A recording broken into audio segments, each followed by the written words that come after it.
ইহকালের শান্তি পরকালের মুক্তি অর্জন করতে পারো। তাই যারা নাকি নবীজির যুগে নবীজিকে নামাইন্না ফিরালি করছে, এই ফিরতি ছিল দুদকের গর্ত আর মুরিদানটি ছিল প্রান্তে।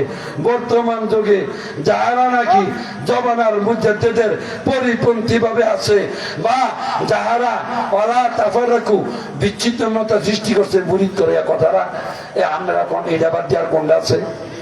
এই একজনের মুরিদানে একজনের পক্ষপাতী করে এই উরুসে যাইও প্যান্ডেল পর্যন্ত দুইটা তিনটা হইয়া যায়, খানার প্যান্ডেল পর্যন্ত দুইটা তিনটা হইয়া যায়। দল কয়টা? বেশি দল একটা। অন্তরার রেজবিয়া দরবার যেতলা দল আছে বর্তমানে, তার কোরআন হাদিসের নিয়ম নীতি অনুযায়ী তোমরা সবাই দুদুকি। আল্লাহ পাক আমাদের প্রত্যেককে জবানার মুজাদ্দিদকে যদিও দলিলে বলে সালাম রাদিয়াল্লাহু তাআলা আনহু ইহুদি থাকতে তিনি দুদুকে ছিলেন, মুসলমান এ ধরনের কোন দুদুকি নেই। আপনারা আমাদেরকে দুদুকি বানাইয়েন না। আপনারা আপনারা মানলে তো আমি আবার ফিরত স্বীকার করার লাগে।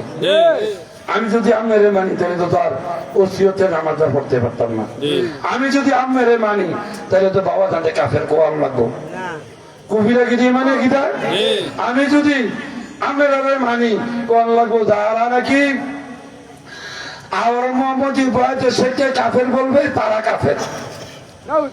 আমি এটা বলা